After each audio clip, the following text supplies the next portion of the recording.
Why is my tongue so dry? I've been having dry tongue for quite a few days now, and I didn't know what was causing it till I went to go look up the contraindications of the steroid that I was taking. That's one of the symptoms, y'all. Dry tongue, blurry vision, yada yada, rage. Well, I didn't have the rage. I should have had the rage. I didn't have the rage. But anyways, I'm so glad that that's over with, and I am being so careful with my shoulder. I'm never gonna vlog again from the car by holding the camera up like that on the visor or whatever. If I don't have my selfie stick, oh well, I just can't vlog from the car. Did y'all see the lady that was at Wimbledon? That's what it's called, right? For tennis. See the dry tongue, I can't talk. Wimbledon. Yeah, she ran towards the ball and then she popped her knee. I was like, oh God. Oh, I shivered because I messed up my knee one time when I caught myself trying to dance when I was 29 years old. Went to a birthday party at one of my friend's house, and she's like, all of us gonna get out and dance and everybody gonna do the butterfly. Look that dance up because Barry ain't gonna ever do that again. And I tried to do it, and I'm telling you, my knee popped and I went to the ground, and I was so embarrassed when Joe took me to the emergency room, and they were like, how did you do this to your knee? And I'm like, I don't know, I don't remember, because I was embarrassed for the fact that I was dancing when it happened. And Joe says, look, she was dancing. And Joe started blurting out what I was doing, and I said, shut up. And he goes, they're not gonna think I beat you. You crazy, you better tell him what you were doing. So Joe is sitting on the computer right now. I have someone that says they're going to come look at the minivan today. I don't even want to talk about it before I jinx it. I'm selling off the stuff in the garage. When I was on my knees praying yesterday morning, I heard the Holy Ghost loud and clear say, sell everything that you're not using that's in that garage. You know, and so I just jumped up. Jory was gung-ho because he wants a lot of space in the garage. He's like, let's go, let's get this done. So I went in there. He even wanted to sell my mom's wheelchair. I'm like, we don't have authority to sell that. That belongs to my dad. I need to take that back down to him. And so I sold the camera yesterday. I don't have any tears over the camera. The camera is a beautiful camera. It worked well. But after I switched to my Nikons, I just don't use it. You know, I offered to give it to somebody before, but they never got back with me. So I sold it. I bought it for $324 like 4 years ago when I bought my Rebel. And usually when you go back to sell these things back to Amazon, it has some kind of value, like maybe $120 value. Jury went to Amazon. They wanted to give him $5.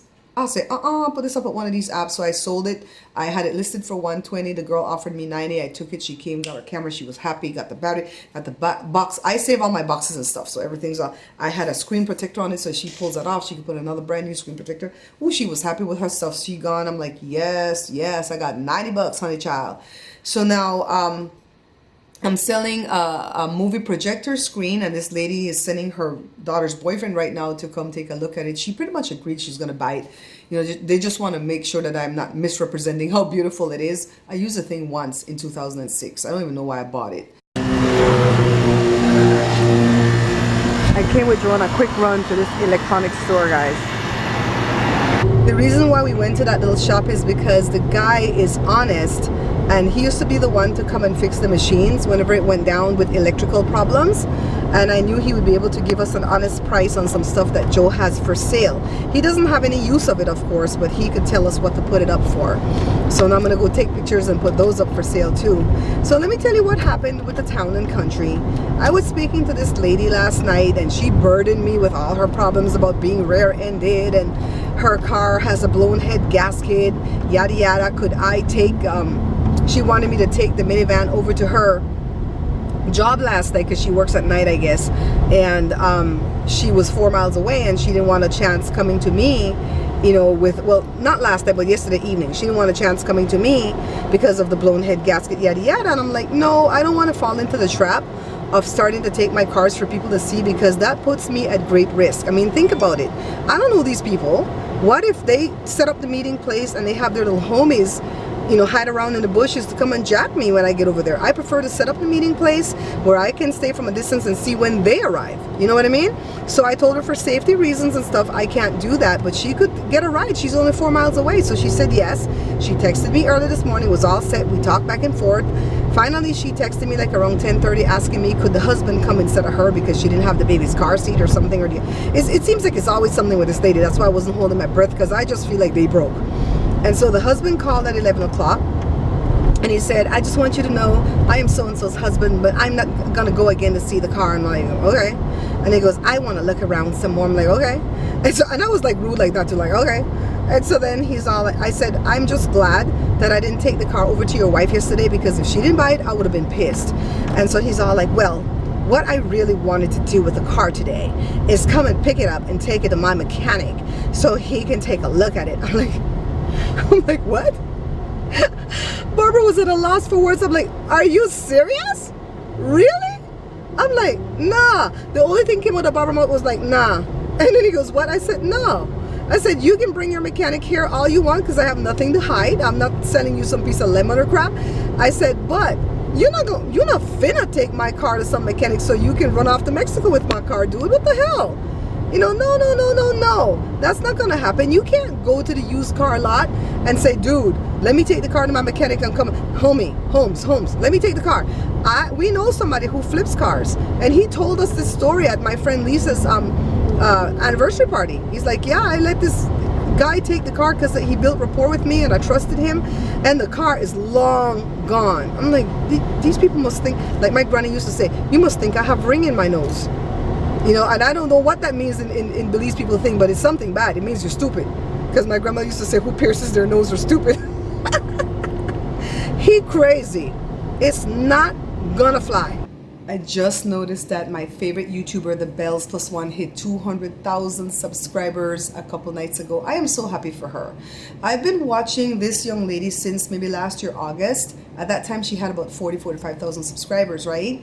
But she had a lot of controversy going on because people thought maybe her content might be fake because she put everything out there. I mean, if she was fighting with her husband, she put that. If a friend screwed her over, she put that. She didn't really hide anything. So people thought she was fake. So a lot of people were making videos to bash her. I don't even know what all the politics was that was going on behind the scene, but I just kind of watched from a safe distance. And then finally her channel started to take off. And I think a couple months ago, a big YouTuber shouted her out because from August to like the start of this year, she went from 45,000 to about 114,000 thereabouts. And then when this big YouTuber shouted her out, you could see that it took off. And then she started to do pranks and practical jokes and stuff like that. So the channel became less controversial and more fun, I guess. And she's really doing great. You know, I props to her because, like I said, she's the only YouTuber that, you know, tries to help us and show us how to make money. So I'm really happy for her.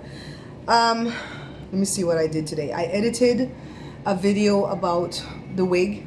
I put that up. I did one where Joshua talked about his headphones from Logitech. I put that up at the review. That's what I'm going to start doing at the review channel. I'm not going to have a set day to upload. It's just when I review something and I get it ready, go. Hit it, go. Because when I put my videos out there, they're slow in getting views, but eventually when I go back and check 3 weeks later, they have a lot of views. So I'm just gonna keep doing that and move on. At the cooking channel, I still need to do a video for this weekend or something to put up for Monday, something cooking.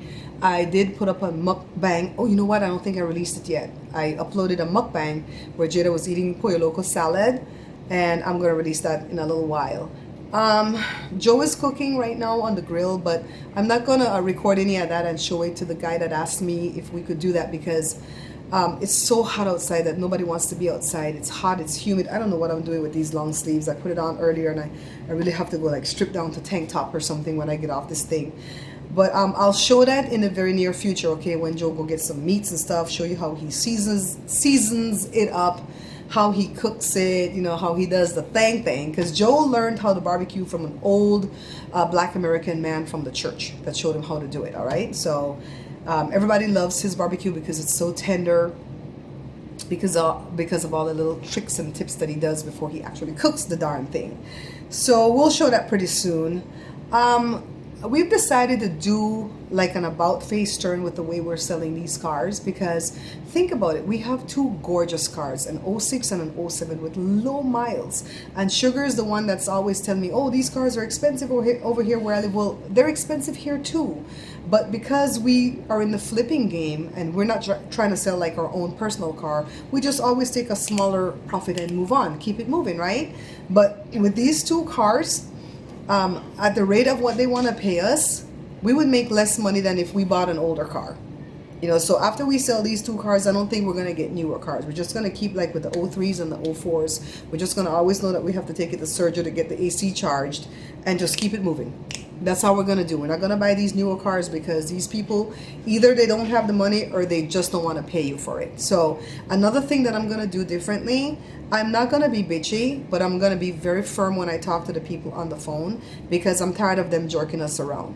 That lady that spoke with me yesterday, she knows bloody well she doesn't have the authority to make a decision about car buying in her family because the husband probably has that authority.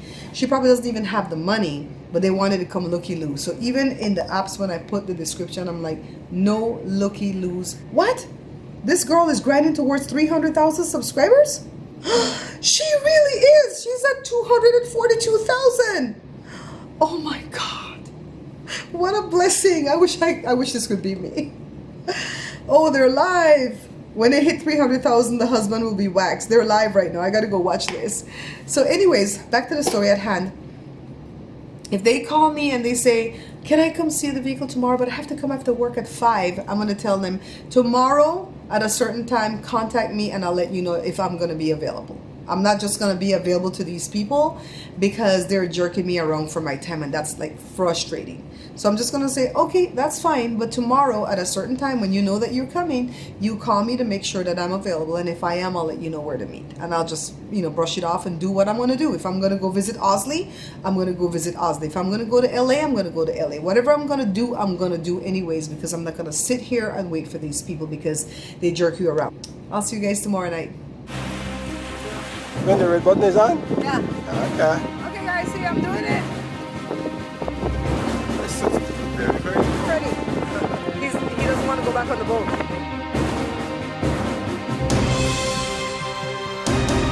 Splash. Splash? Yeah.